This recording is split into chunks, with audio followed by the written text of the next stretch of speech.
So right now what we're going to do is go through how to approach solving a physics problem. Now what I want to stress about this is that it's not about getting the right answer. It's about communicating. So even if you know what the answer is or how to get it, you still have to go through all the steps so that someone who sees your work understands what you were thinking. So here's our problem. During a sneeze, your eyes might shut for zero point 0.4 seconds.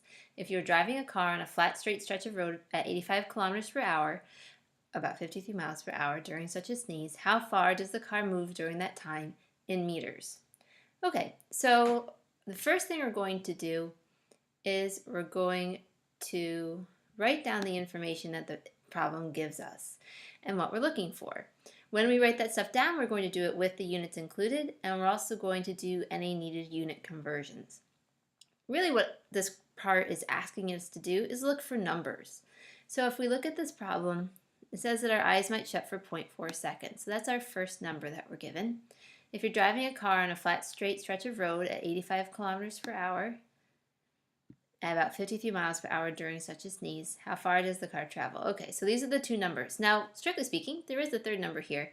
We're going to ignore it because it's just a different way of writing this piece of information. So when we write down the information the problem gives you, we use the term given to outline that this is information that the problem gave us. So write the word given. I usually underline it. And then we're going to write down this information. Now, instead of starting with the numbers, we're going to start with the variable that we use to represent that. 0.4 seconds is a elapsed time. So we're going to use delta for elapsed time equals 0.4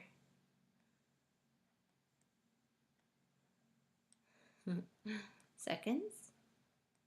The next thing we were given is 85 kilometers per hour. That's a rate, it's how fast we're going, so that's the average velocity. And so we'll use V for velocity, line over it implies average, equals 85 kilometers per hour.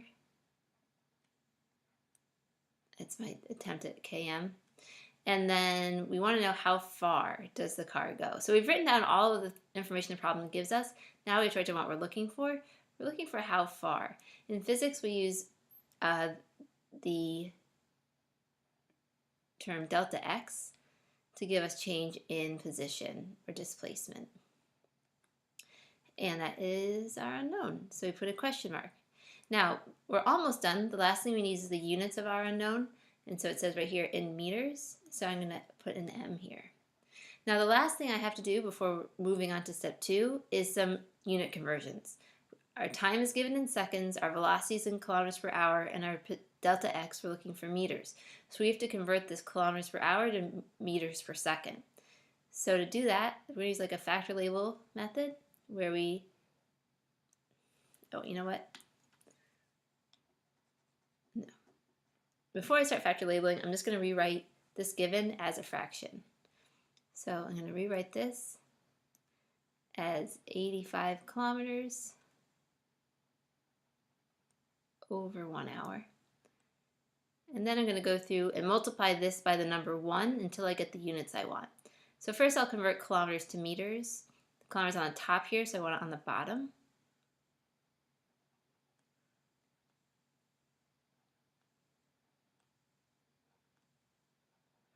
And then I have to convert my time from hours to seconds. I have hours on the bottom here, so one on the top here. And 1 hour is 60 times 60 seconds, so 3,600 seconds.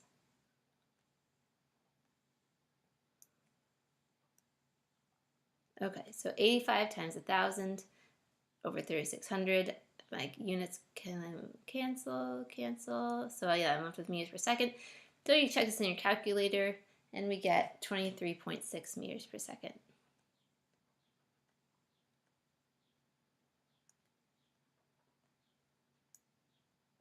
Okay, so now we have all this information, and we're ready to move on to step 2. Step 2 is to write an equation that you think will help you get closer to your answer. And then, if necessary, we'll rearrange that equation to isolate our unknown variable. We only know one equation so far, So we're going to use that one. The equation that we have is average velocity equals change in position over change in time. Since we're looking for delta x, we're going to isolate that by multiplying both sides by delta t.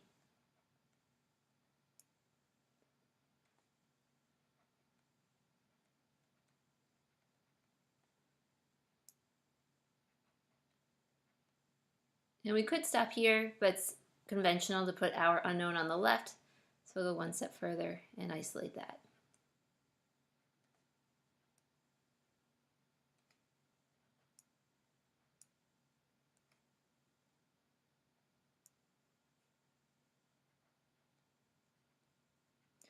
Okay, so now we have displacement equals average velocity times elapsed time. This is a new equation that we're going to use. We're actually going to use this version more often than the version that has average velocity isolated. So keep this one in mind. This guy can come in handy in other problems. All right, so we're done with step 2. We're almost done. The hard stuff is behind us. Now what we're going to do is we're going to plug in our values with units. So delta x is our unknown. That does not turn into a question mark. It just stays delta x.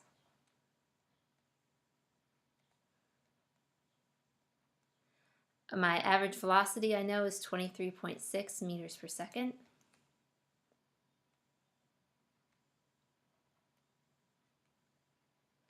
My elapsed time is 0.4 seconds.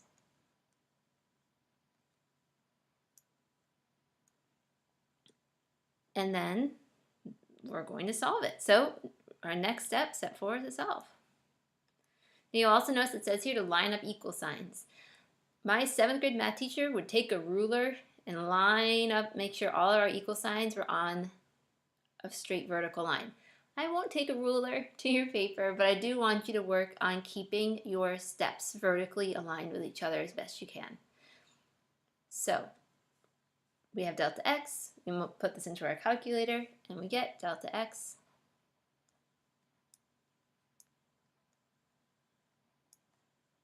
and I put that in and got 9.44 meters. All right, so we're done, but there's one more step. Okay, well, the very last thing we have to do is we have to check our answer and we have to box it. So when I say check, what I'm looking for is that we solved for what we said we would solve for. So if you go back up here, we said we would solve for the displacement in meters. And sure enough, we solved for the displacement in meters. Also, you want to make sure that the answer is somewhat reasonable. At this point, 10 meters, that's about 30 feet. It seems really far, but that is a realistic answer, and so we are going to go ahead and box our answer. When you box your answer, you're communicating to yourself and anyone else who might take a look at your work that you are finished with this problem, and that you are relatively confident that it's the right answer, and you don't need to come back to it.